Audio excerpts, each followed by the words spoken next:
नमस्कार, बहुत बहुत स्वागत है आपका। आप देख रहे हैं एबी न्यूज़ में। आपका दोस्त जितेंद्र प्रारंभ करेंगे आज के कार्यक्रम को, लेकिन पहले मुख्य समाचार।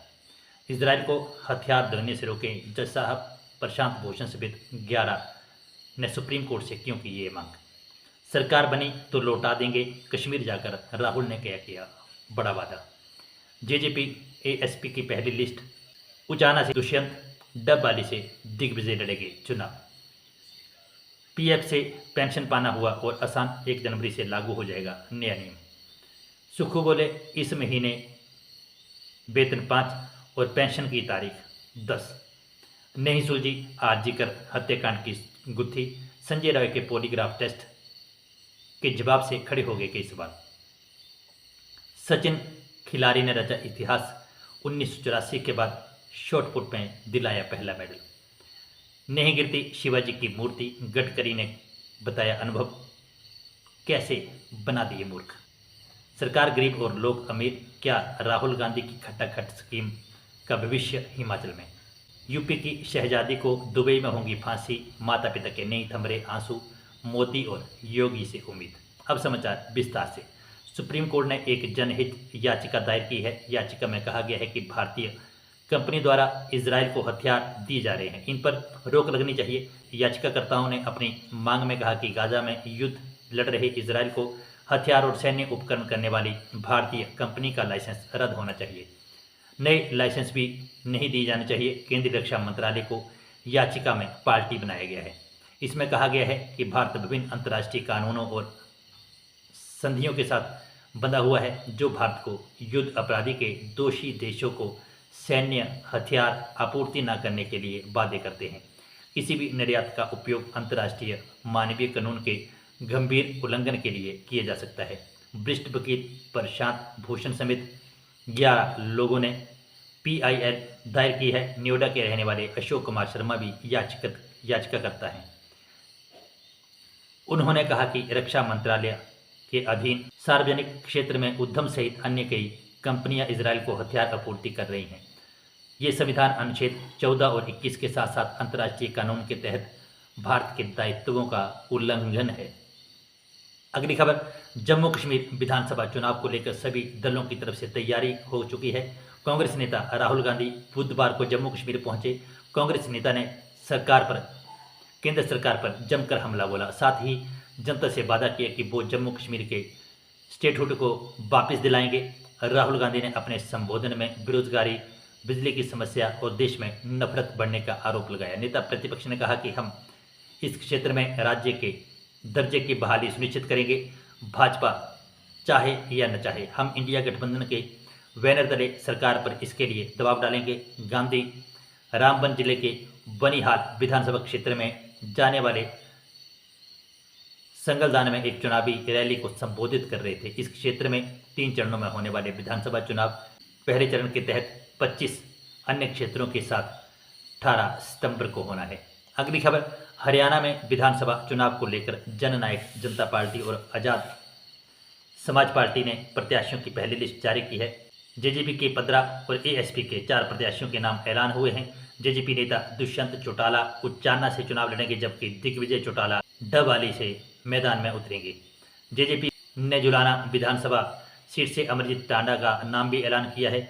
इसके अलावा रादौर सीट से राजकुमार बुबका को टिकट दिया गया है। गोहाना से कुलदीप मलिक और तोशाम से राजेश भारद्वाज को टिकट दिया गया है। पार्टी के नेता दुष्यंत चौटाला ने सभी को शुभकामनाएं दी हैं। दुष्यंत चौटाला 5 सितंबर को सुबह 11 बजे उचाना में अपना नामांकन पत्र दाखिल करेंगे। उन्होंने सोशल मीडिया प्लेटफॉर्म एक्स पर लिखा कि विरोधियों का भ्रम तोड़ने आ रहा हूं, अपनों के आशीर्वाद से नामांकन भरने जा रहा हूं।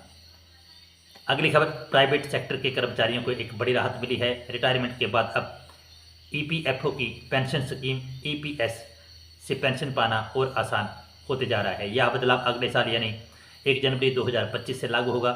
दरअसल केंद्र सरकार को सेंट्रलाइज पेमेंट पेंशन सिस्टम से कर्मचारी पेंशन योजना 1995 को लेकर प्रस्ताव मिला था।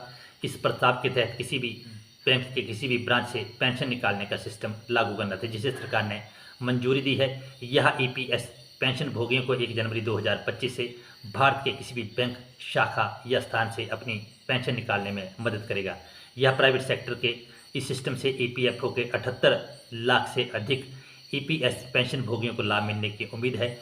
केंद्रीय मंत्री डॉक्टर मनसुख मांडविया ने कहा कि सेंट्रलाइज पेंशन पेमेंट सिस्टम की मंजूरी के आधुनिकीकरण में एक महत्वपूर्ण मील का पत्थर साबित होगा।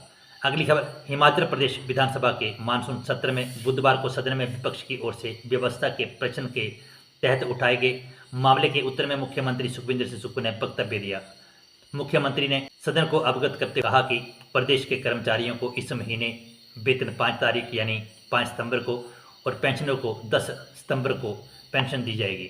वेतन तथा पेंशन की पहली तारीख की बजाय 5 और 10 तारीख की जाने का मुख्य कारण यह है कि सरकार खर्चे की प्राप्तियों के साथ मैपिंग करके वित्तीय संसाधनों का उपयोग विवेकपूर्ण तरीके से करना चाहती है, जो कि हमारी सरकार के कुशल वित्तीय प्रबंधन को दर्शाता है। इस तरह के प्रबंधन से हमने राज्य सरकार की ओर से उठाए जाने वाले कर्ज पर ब्याज राशि बचाने का प्रयास किया है। सुक्खू ने कहा कि पहली तारीख को वेतन व पेंशन की अदायगी के लिए राज्य सरकार को बाजार से लगभग 7.50% की दर से अग्रिम ऋण उठाकर अनावश्यक रूप से ब्याज का बोझ वहन करना पड़ रहा है।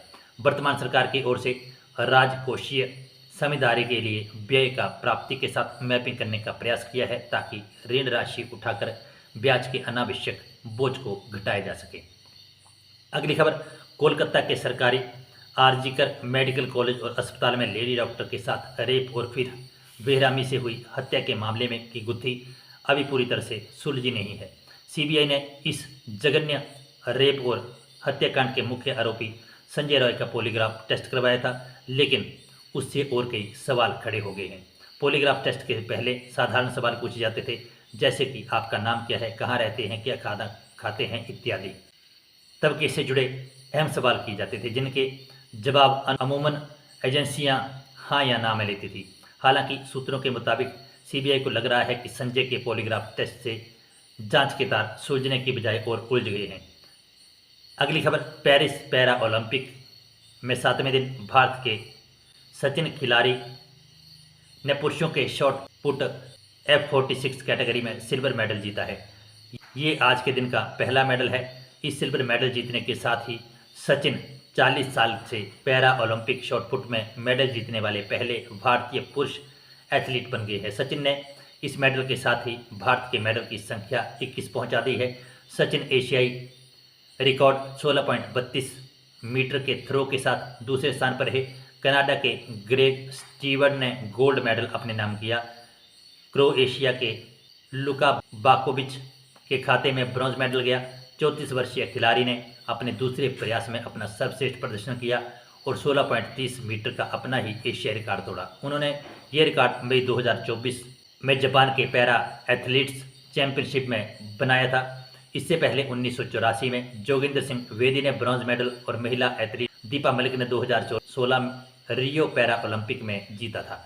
अब 8 साल के बाद यह तीसरा मेडल है। अगली खबर, छत्रपति शिवाजी महाराज की मूर्ति के ढहने के बाद महाराष्ट्र में सियासी गहमागहमी तेज हुई है, जहां एक और विपक्षी दल सत्तारूढ़ महायुति गठबंधन पर हमलावर है। अब इस मामले पर केंद्रीय परिवहन मंत्री नितिन गडकरी ने प्रतिक्रिया दी है। उन्होंने कहा कि अगर छत्रपति शिवाजी की मूर्ति के लिए स्टेनलेस स्टील का इस्तेमाल किया गया होता तो मूर्ति कभी भी नहीं ढहती। साथ ही उन्होंने एक किस्सा शेयर कर बताया कि ठेकेदार ने उन्हें मूर्ख बना दिया। मंगलवार को मुंबई के टर्निंग इंडिया के कार्यक्रम में बोलते हुए केंद्रीय मंत्री ने कहा कि मुझे याद है कि मैं जब मुंबई के 55 फ्लाईओवरों को बना रहा था तो एक व्यक्ति ने मुझे मूर्ख बना दिया था। उस व्यक्ति ने मुझे लोहे पर हरे रंग के एक पौच के साथ कटिंग करके दिया और कहा कि इस पर जंग नहीं लगेगी। मैंने उस पर विश्वास किया और लोहे का इस्तेमाल किया, पर उस लोहे में जंग लग रही है। अगर छत्रपति शिवाजी की मूर्ति के लिए स्टेनलेस स्टील का इस्तेमाल किया गया होता तो यह कभी नहीं ढहती। अगली खबर, सरकार गरीब है, लोग अमीर हैं, ये बात किसी आम नागरिक ने नहीं बल्कि हिमाचल प्रदेश के मुख्यमंत्री सुखविंदर सिंह सुक्खू ने कही है। उन्होंने कहा कि राज्य की आर्थिक हालात खराब हैं क्योंकि बीजेपी सरकार ने खजाना खाली कर दिया है। हिमाचल प्रदेश की मौजूदा आर्थिक हालात राहुल गांधी के उन खटाखट स्कीमों के बयानों पर सवाल उठाती है जो उन्होंने लोकसभा चुनाव प्रचार के दौरान कही थी। कांग्रेस ने कई फ्री स्कीमों का ऐलान किया था, जिससे राज्य में उनकी सरकार आई है। वहाँ के मुख्यमंत्री ही इन फ्री योजनाओं की खिलाफत करते दिख रहे हैं। जानकारी के अनुसार हिमाचल प्रदेश का कर्ज बढ़कर 76,651 करोड़ रुपए हो गया है और 520 करोड़ रुपए का राजस्व घाटा है। सुक्खू ने दावा किया कि बीजेपी सरकार ने फ्री योजनाएं चलाकर और टैक्स माफ करके राज्य की अर्थव्यवस्था को कमजोर किया है। उन्होंने कहा कि पेंशन और कर्मचारियों की कुछ दिन पेंशन रोकना केवल और केवल ब्याज बचाने के लिए किया जा रहा है और बीजेपी ने मुफ्त की सुविधाएं और छूट देकर जो स्थिति पैदा की है उसको ख़त्म करने की कोशिश की जा रही है। अगली खबर, उत्तर प्रदेश के बांदा की बेटी को संयुक्त अरब अमीरात के दुबई में फांसी होने वाली है। लड़की दुबई की जेल में बंद है। लड़की के माता पिता का रो रो कर बुरा हाल है। पिता के मुताबिक दुबई में उनके पास फ़ोन आया, इसमें बताया गया कि आपकी बेटी जेल में है, उसे 20 सितंबर को किसी भी वक्त फांसी हो सकती है। लड़की का नाम शहजादी है। माता पिता का कहना है कि उनकी बेटी बेकसूर है। उन्होंने सरकार से बेटी को वापस लाने की गुहार लगाई है। 8 साल की उम्र में खाना बनाते वक्त शहजादी का चेहरा बुरी तरह से झुलस गया था। वह रोटी बैंक में काम करती थी। इसी बीच फेसबुक के जरिए उसका संपर्क आगरा के रहने वाले उज्जैर से हुआ। शहजादी उसके प्रेम जाल में फंस गई। इसके बाद उसने शहजादी को आगरा बुला लिया। माता पिता के मुताबिक उज्जैर ने शहजादी से कहा कि उसके चेहरे का इलाज दुबई में हो जाएगा। इसी झांसे में शहजादी का सौदा दुबई के रहने वाले फैज़ और नदिया दंपत्ति से कर दिया। यहाँ शहजादी घरेलू काम करती थी और उसे कई बार उत्पीड़न का शिकार भी होना पड़ा। तो बंधुओं, ये थे आज के कुछ अहम समाचार जो हमने आपके साथ साझा की। खबरें पसंद आई हो तो लाइक और शेयर करें। जो दोस्त हमारे साथ जुड़े हैं वे हमारे यूट्यूब और फेसबुक पेज को लाइक और फॉलो भी करें। इन्हीं शब्दों के साथ फिलहाल के लिए बस इतना ही। बने रहे एबी न्यूज़ के साथ। जय हिंद, जय भारत, जय हिमाचल।